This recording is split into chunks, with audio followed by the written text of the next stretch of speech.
In a world where magic flows like rivers through the earth, a young boy named Lloyd stumbled upon a destiny far greater than he could have imagined. His story begins in the crumbling remnants of a ruined city, where he was found alone and trembling by a powerful sorceress named Meryl. She saw something in the frightened boy, a spark of potential, and took him under her wing to teach him the ways of magic. Meryl was a stern master, her lessons as unyielding as the elements she commanded. She began with fire magic, conjuring a blazing flame before Lloyd's wide eyes. "If you can't do this by sundown," she declared, "you'll go hungry tonight." Lloyd struggled, his small hands trembling as he tried to summon even a flicker. When he finally produced a tiny ember, Meryl scoffed. With a flick of her wrist, she unleashed a torrent of fire that singed his clothes. "This," she said, her voice sharp, "is fire magic." Next came water. Meryl demonstrated, weaving liquid into graceful arcs. Lloyd tried to mimic her, but his efforts were clumsy. With a smirk, Meryl summoned a wave that drenched him from head to toe.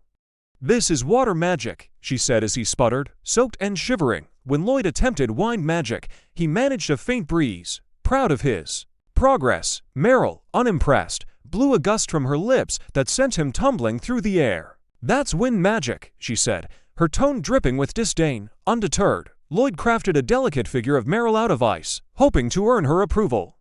She smirked, seized the figure, and expanded it into a towering sculpture. "Novice," she muttered, dropping him from its icy grip. Lloyd, bruised but determined, promised to work harder. Meryl's stern expression softened into a rare smile. One evening, after Meryl had indulged too much in drink, Lloyd used healing magic to ease her discomfort. She woke, clear-headed, and pulled him into a warm embrace, thanking him. But her gratitude was fleeting. Moments later, she dragged him outside to practice more magic, ignoring his groans of protest. Time passed, and one fateful evening, Meryl was troubled over a mysterious box containing a forbidden magic book. Lloyd knocked on her door, calling out that dinner was ready. As Meryl tried to close the box, it slipped from her grasp and fell. Lloyd, ever helpful, reached to pick it up. The moment his fingers brushed the book, a surge of ancient knowledge flooded his mind, overwhelming him. He collapsed, unconscious. Meryl retrieved the book, her face grave. "This boy," she murmured, "has the qualities of the chosen one." She carried him to his bed, her mind racing. She wouldn't let Lloyd repeat her mistakes. Leaning down, she kissed his forehead, sealing his newfound power to protect him. The next morning, Meryl taught Lloyd about white mages, showing him recovery magic used to aid others. Lloyd watched in awe, marveling. "Master is so powerful." That night, she spoke of monsters, her voice steady until Lloyd asked about ancient magic. Her expression darkened, and she snapped, "You don't need to learn that. It vanished centuries ago." The following day, Lloyd attempted to summon his wand, but his movements were slow. Meryl struck him lightly, scolding, "Don't neglect your training." Later, she explained magic stones, artifacts that could transform objects around them into sources of power. Years passed, and Lloyd grew into a young man. Meryl, ever the demanding mentor, took him to a dense forest, handed him a knife, and said, "Get home within a week." Then she left, alone. Lloyd faced a monster and fled, climbing a tree to escape its claws. Panting, he muttered, "White mage magic can't defeat monsters. I have to run." He wandered, using recovery magic to make fruit edible and hiding in caves to avoid predators. Day and night, he honed his detection magic, ate monster meat, and crafted new spells. One day, a massive spider dropped from above, its legs skittering. Sweat poured down Lloyd's face as he ran, the creature in pursuit. Desperate, he cast a spell to boost his speed, narrowly escaping. After days of struggle, Lloyd reached home. While cleaning, he found a book about a nearby town and asked Meryl to borrow it. She agreed. Later, she burst in, declaring, "Let's develop magic to stop aging," and dragged him outside. Another day, while he was doing laundry, she insisted he help improve recovery magic, pulling him inside. At dinner, she unveiled a new spell, but Lloyd's exhaustion showed. She kept him awake all night, relentless in her pursuit of progress. The next morning, Meryl found Lloyd's room empty. The book she'd lent him lay on his bed, and worrying gripped her. Lloyd, meanwhile, had ventured to a bustling town. The sight of so many people left him awestruck. He used his only coins to buy bread, but before he could eat, a paper flew into his face, someone smiled, and walked away. The paper advertised a call for adventurers. In the town, a hero's party battled a Cyclops, its massive club demolishing buildings. Lloyd watched, mesmerized. When the healer prepared to mend the wounded, Lloyd instinctively cast a buff, empowering the entire party. The archer struck the Cyclops' eye. The tanker blocked a blow, surprised at its reduced force, and the mage bound the beast with magic. The hero delivered the final strike. The townsfolk praised the hero, but the tanker knew Lloyd's support magic had turned the tide. The hero tossed Lloyd 5 coins, calling it a D-rank reward. When invited to celebrate, Lloyd declined, unable to drink. The mage bristled at his attitude, and the hero scoffed, "White mages can't help in battle." The tanker, however, saw Lloyd's worth. That night, Meryl drank alone until a guest arrived, Will, a man from her past. He revealed that Lloyd had joined the hero's party. Meryl nodded, admitting she'd orchestrated it. "It's time for him to see the world," she said. "As long as he doesn't grow arrogant with his power." Will asked if she still regretted her past. Her lips tightened. "I won't make the same mistake," she vowed.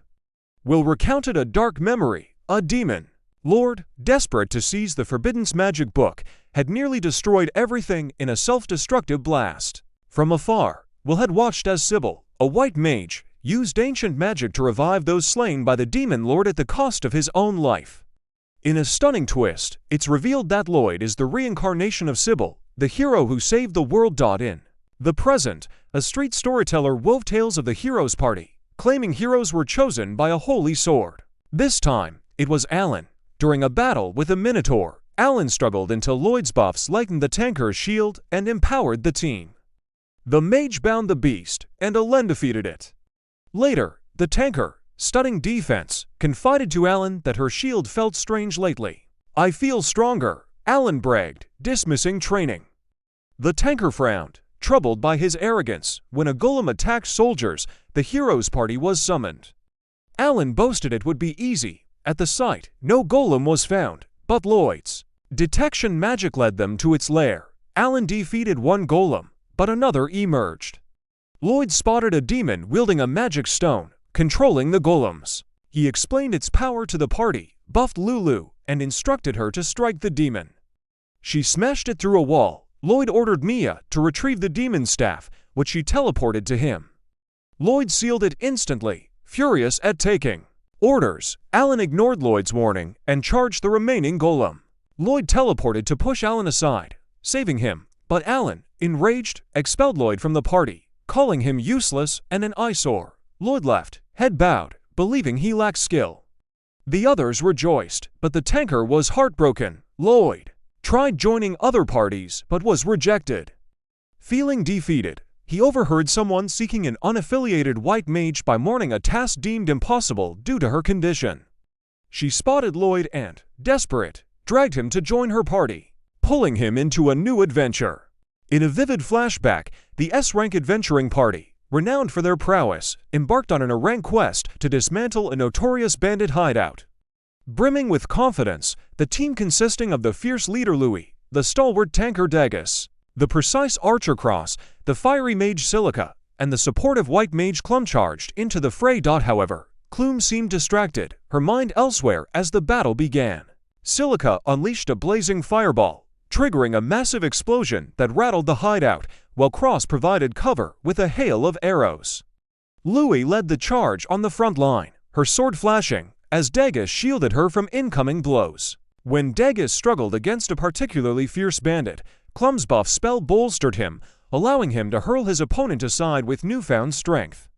Hidden in the shadows, the bandit leader watched in horror, awestruck by the party's overwhelming power. Cornered, he noticed the S-rank plate gleaming on Louis' neck and, in desperation, raised his staff to summon a towering golem.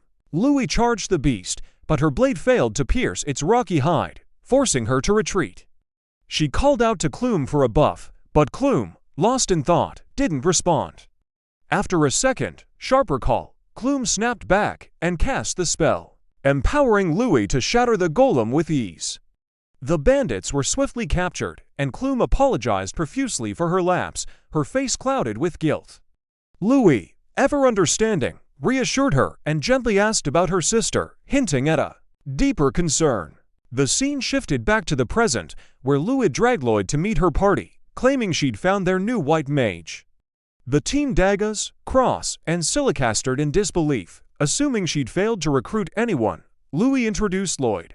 Only to realize she didn't know his name, he shyly clarified it was Lloyd, and she presented him to the group: Dagas the tanker, Cross the archer, Silica the mage, and herself, Louis, the leader. She welcomed him warmly, but Lloyd hesitated, admitting he hadn't agreed to join yet. The team groaned, teasing Louis for dragging him along without explanation, and suggested declining their upcoming quest. Louis refused, insisting someone needed their help, and explained to Lloyd that they were the only S-rank party available, as others were occupied. Lloyd wanted to help but doubted his skills, fearing he'd fall short. Louis, undeterred, proposed a test in the forest to gauge his abilities, assuring him that if he proved capable, everything would be fine. Under pressure from their high expectations, Lloyd was tasked with casting buffs on the entire party, a feat the others deemed impossible. Stunned but determined, Lloyd drew his staff and silently cast 5 distinct buffs, shocking everyone.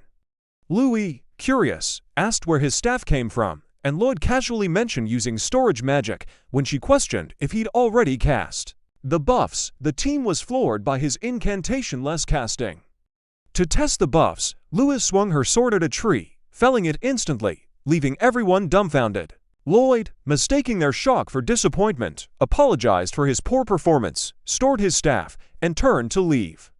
The party stopped him, incredulous, as he revealed he'd been fired from a hero's party for lacking power. Stunned, they asked why their previous white mage, Clume, had left. Louis explained that Clum's sister, Sylvie, was gravely ill, and the burden of adventuring while caring for her became too much, leading her to step away to avoid hindering the team. Lloyd, intrigued, asked about Sylvie's illness, learning it was a rare condition that turned her body into magic stone. Recalling his master's teachings, Lloyd requested to see her. At Clum's house, she recounted how Sylvie fell ill during a quest to extract magic stone, attacked by a monster, and left unconscious. Lloyd, sensing an unpleasant mana in Sylvie's room, examined her and found her hands and feet transformed into magic stone. He hypothesized that a high-purity magic stone had pierced her, causing the affliction, and confirmed it by inspecting the wound, assuring Clume he could cure her. Despite her doubts, after advanced healing failed, Lloyd began absorbing the corrupted mana while simultaneously healing Sylvia, a complex, self-made spell requiring extraordinary control. Louis, amazed, asked Clume to explain, and she marveled at Lloyd's ability to cast two spells at once with flawless mana manipulation, a feat beyond ordinary mages.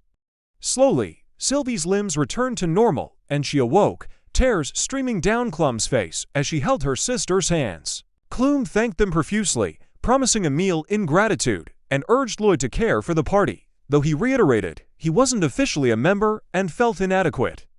At dinner, the team thanked Lloyd for saving Sylvie, but he brushed it off modestly. Luth playfully smacked him, urging him not to downplay his deeds, and Lloyd, warmed by their acceptance, asked to join the party.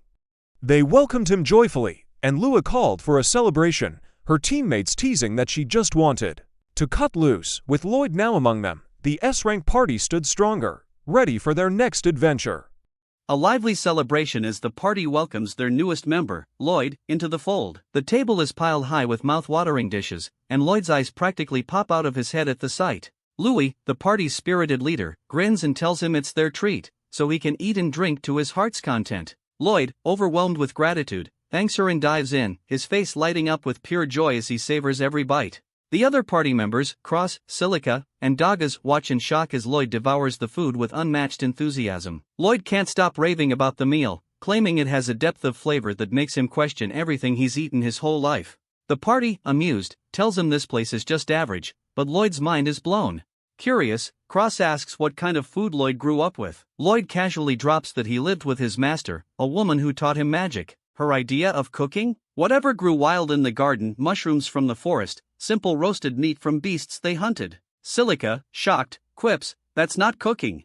Lloyd laughs, admitting that's why he started making their meals, but he's never managed to recreate flavors like the ones he's tasting now. The conversation takes a deeper turn as Louis asks about Lloyd's master, intrigued by the woman who taught him such incredible magic. The others lean in, curious too, and Silica wonders if she's a white mage like Lloyd. He shakes his head, explaining that his master was more combat-oriented, often causing explosions during her magical experiments. Silica asks how she taught him support magic if she wasn't a white mage. Lloyd's response? She's way more incredible than me. Silica's so impressed she declares she'd love to learn from her someday, but Lloyd quickly shuts that down, warning her to avoid it at all costs. A flashback hits, showing the grueling, hellish training his master put him through.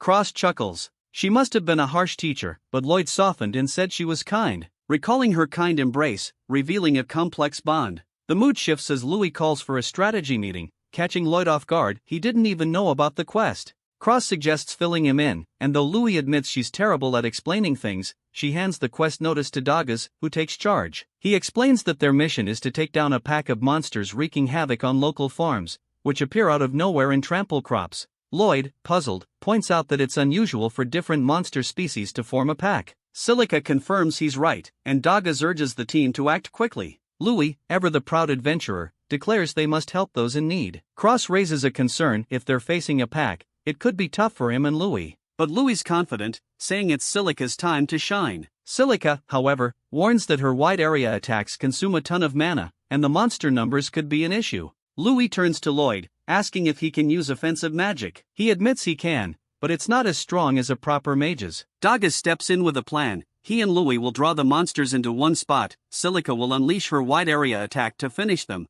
Cross will protect Silica and Lloyd will provide support and healing. Silica's thrilled at the idea of Lloyd's support magic, but he downplays his skills, revealing he was kicked out of the heroes' party for being too weak. The team shuts that down, boosting his confidence and telling him to believe in himself. After dinner, the group sets a meeting place for the quest. Dagas teases Louis about not sleeping in, sparking a playful argument when Cross joins in, poking fun at her. Lloyd tries to slip away, but Dagas stops him, pointing out the inn is in the opposite direction. Lloyd admits he can't afford a room, but Dagas hands him some money, saying it'll come out of his quest reward. Lloyd, touched by the gesture, promises to work hard and repay him. At the inn, alone in his room, Lloyd vows to repay the party's kindness. Morning arrives, and the party gathers, ready to head out. Louis notices everyone's empty-handed and is delighted to learn Lloyd storing their belongings using his storage magic. He even stores her things, earning a big smile from her. Lloyd suggests teaching them. The others asked if they could learn it. Lloyd explains that anyone with a bit of mana could do it, though increasing storage capacity takes training. The team's all in, eager to learn, and they set off for the quest. On the way,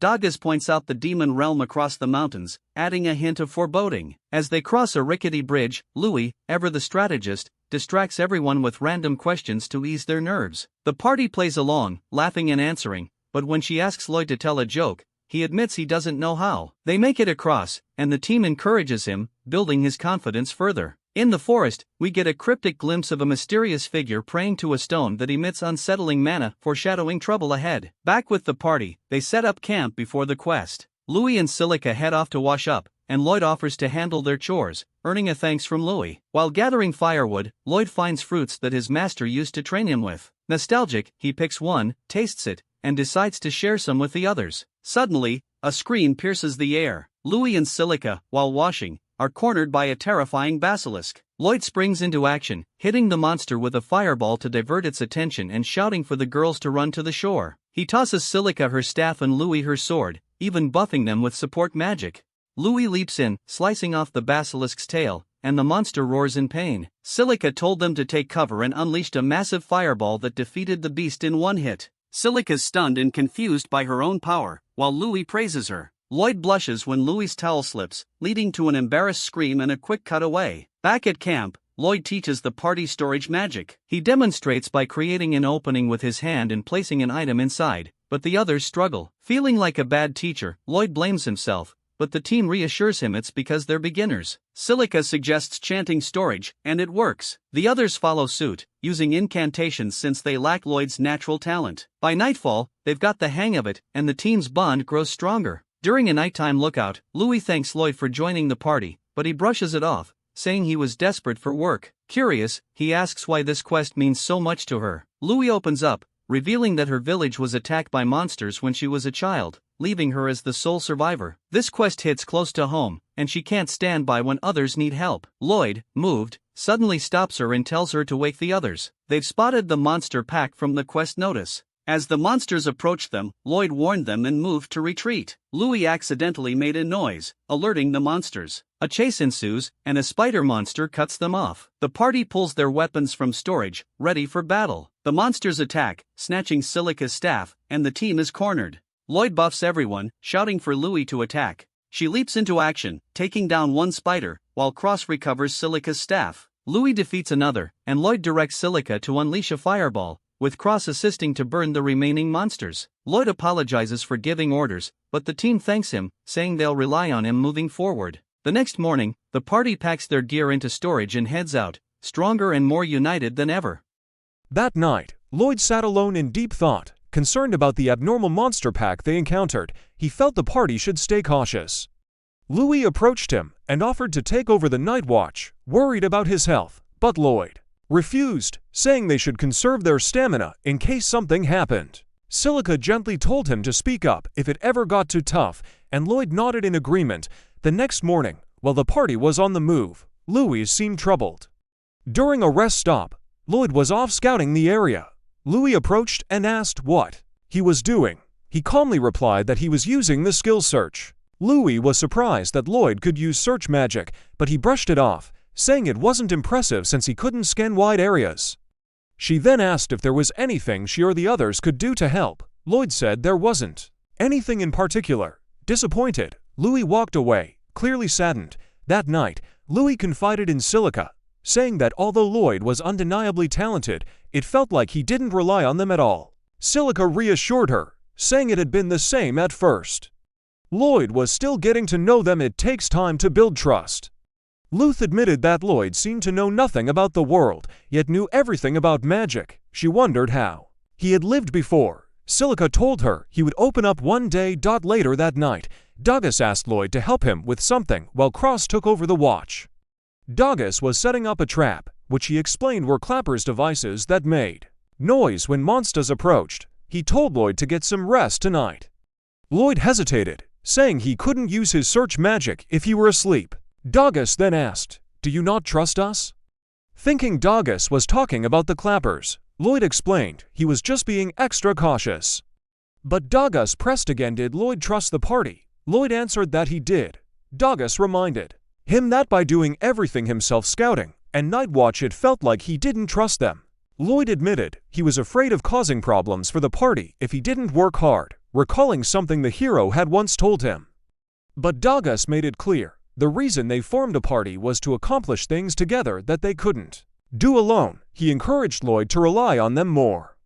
When Lloyd asked if that was really all right, Douglas smiled and said no one thought Lloyd was lacking, he should rest. Lloyd finally agreed, and they returned to camp. In the morning, Lloyd asked Louis to help him draw water. She happily agreed, and they went together. Meanwhile, elsewhere, a cloaked man reported that the Magistones had been set. Lord Michel, a nobleman, inquired about Ishtar's high-ranking adventurers. The cloaked man informed him that most were out on quests, leaving only low-rank adventurers and the hero's party in Ishtar. Michel smirked and said, "Let's see how the hero's party fares on their own." He ordered the cloaked man to inform their client that it was time, and then vanished. Back at the party, something felt off. Since entering the forest, they hadn't encountered a single monster. Suspicious, Lloyd used his search skill again, and this time detected monsters 10 kilometers away. Louis was shocked that could scan that far. Lloyd casually said, "That's not far at all," leaving her speechless. Worried he'd said something wrong, he fell silent. When they reached the quest destination, they discovered an abnormal pack of monsters. Lloyd noted he couldn't sense any other monsters nearby, which was strange. Silica commented that there should have been more spread throughout the forest. Suddenly, Cross noticed a strange black, glowing, stone-like object. Lloyd used a skill and identified it as a Magistone. Louis was surprised he could see it. Lloyd then cast a spell on the whole party so they could all see it too. Silica expressed concern about the black mist seeping out of the stone. Lloyd analyzed it and revealed that it contained the mana of beast folk. His master had once told him some beast folk use unusual spells to control monsters. Just then, Lloyd detected a horde approaching, thousands of monsters of all types. Cross suggested falling back, but Louis feared the nearby residents wouldn't survive. Lloyd declared they should engage, because he had a plan. He asked Cross if he could shoot the Magistone. Cross said he could hit it, but wasn't sure if he could break it. Lloyd told him he'd handle the buffs. Cross readied his bow, and Lloyd cast a bouffon him, his bow, and his arrow.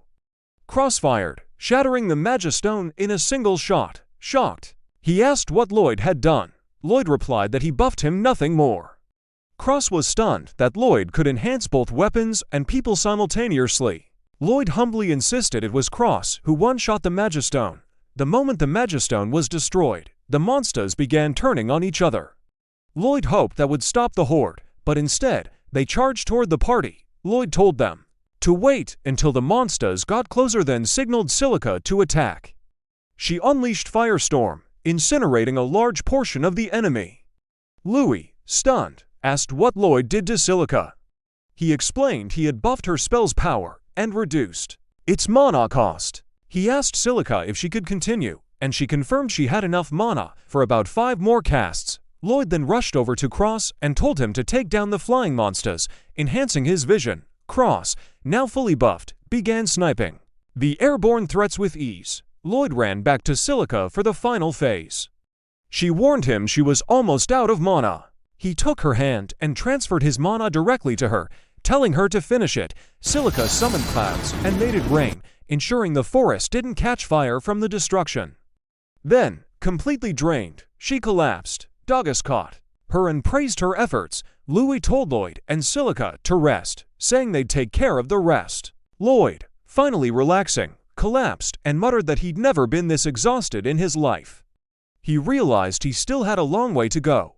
After clearing out the remaining monsters, Lloyd suggested they return to town. Louis said they were too exhausted to move, but Lloyd warned them, whoever is behind this is after Ishtar. A beast woman is kidnapped by a demon general named Grist, her brother chasing after them, but failing to catch up. Meanwhile, Lloyd, deep in thought, reveals to his party that their monster suppression quest was a trap to lure them away from Ishtar, with the monster horde meant to delay their return. Cross points out that the hero and knights are in Ishtar, though, but Degas agrees with Lloyd's hunch, growing more convinced the more he thinks about it. Louis, worried, urges the party to hurry back to be safe. Lloyd pulls out his staff, buffs the party's speed, and takes off at a blazing pace. Luth tries to slow him down, but finds herself speeding up too, as do the other party members. Stunned, she asks what he did, and Lloyd casually explains he buffed their speed. The scene shifts to Lord Michel, lounging confidently, when Grist, the demon general, appears. Grist reports that their vanguard is advancing as planned, and Michel credits that girl, calling her an intriguing individual. Grist, skeptical of not knowing what he is planning, but trusting of Michel's reputation as the demon lord's right-hand man, calls him frivolous and vanishes. A flashback shows Michel giving potions to the kidnapped beast folk, urging her to use her power, hinting at her role in the scheme. Back with the party, they stop to rest and drink potions.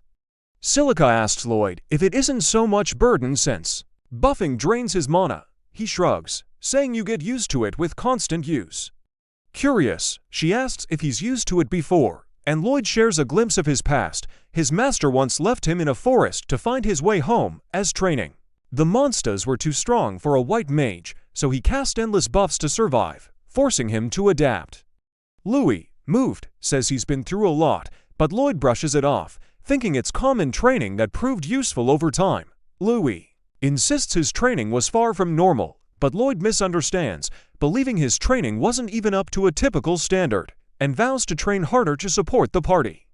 Louis sighs, saying he's got the wrong idea again. But as they resume their journey, Lloyd suddenly stops, causing Louis and the others to crash into him and fall. When they ask why, he reveals he sensed something and tells them to go ahead, but the party insists on sticking together, since it might be dangerous.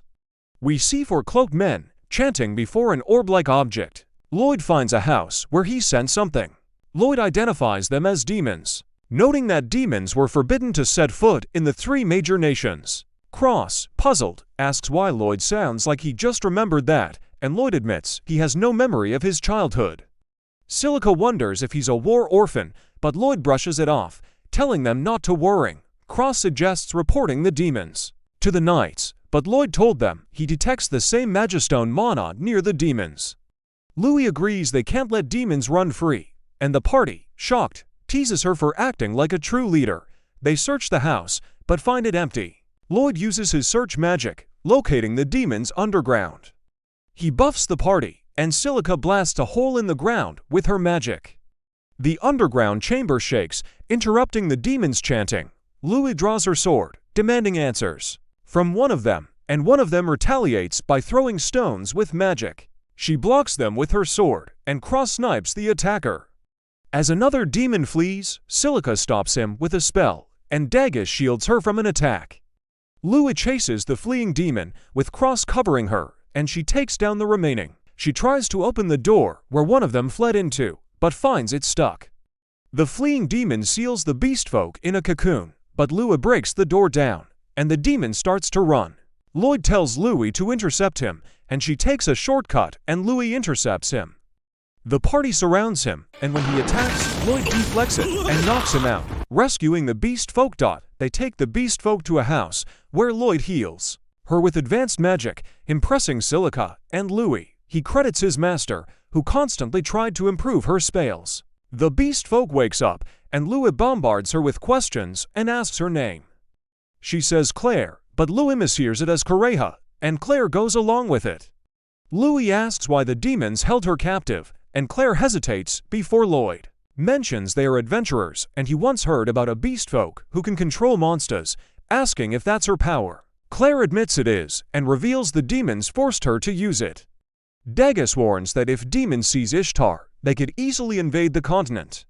The party rushes toward Ishtar, and Lloyd apologizes to Correja for making her run, but she insists she'd be in greater danger if she is left behind. During a rest, Lloyd senses a massive horde of monsters and a demon army approaching. He told the party to go to the city to prepare for the battle and buffs them. Louis and the others rushed to Ishtar while he and Correja race toward the enemy, setting up a thrilling cliffhanger with a demon army and Magistones threatening Ishtar.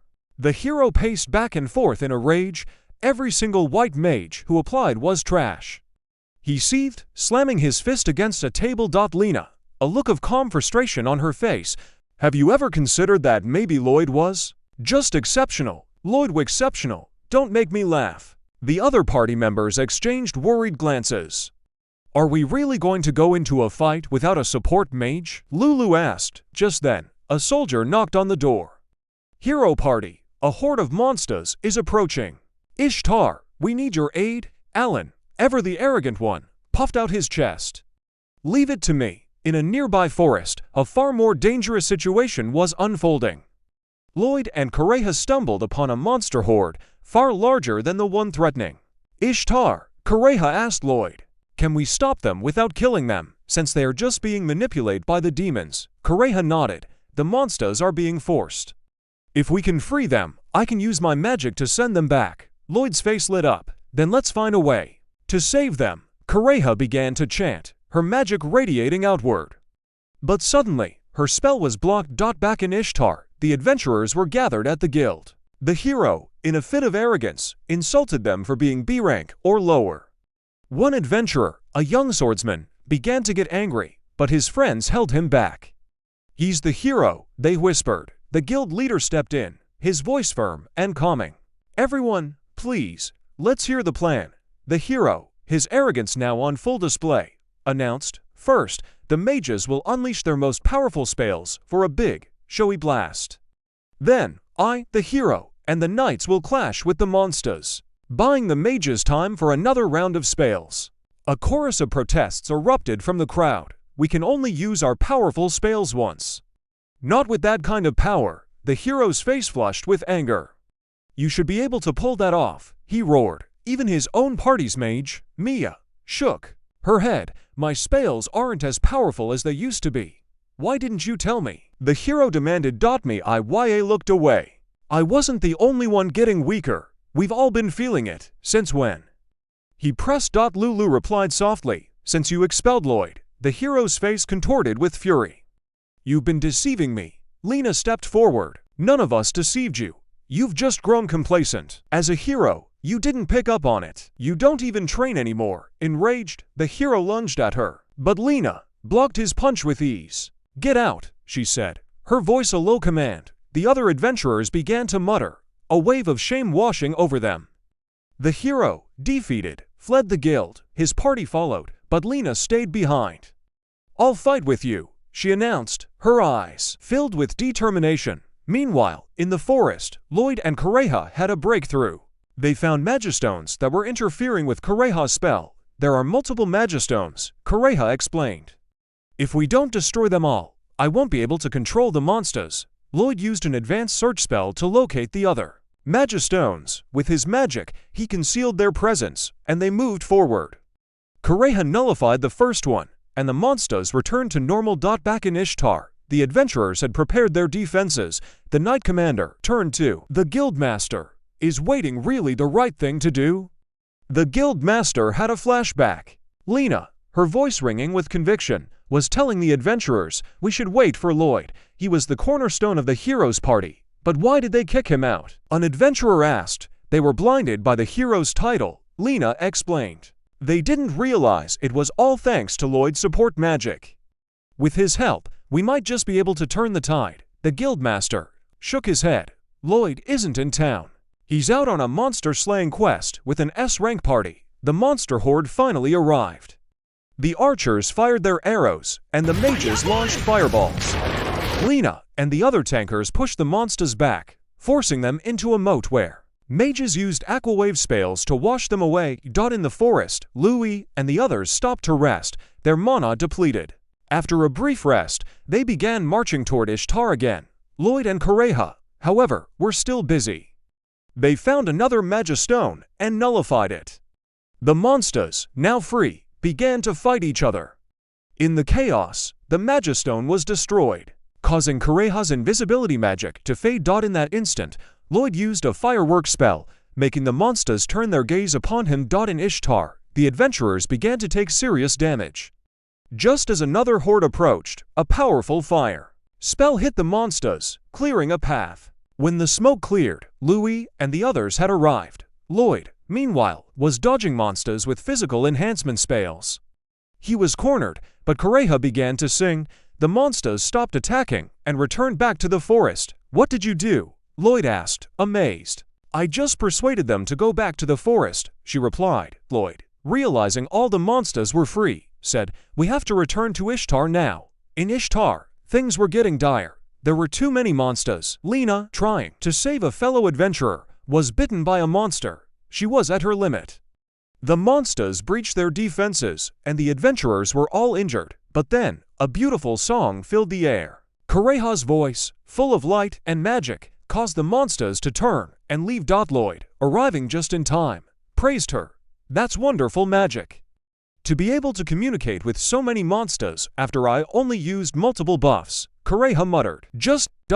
Lloyd looked at her with gratitude. Thank you for saving us. My real name is Claire, she said, a small smile on her face. Just then, a new threat emerged. A large group of golems began approaching Ishtar. Lloyd's expression turned grim. We have to put an end to this battle.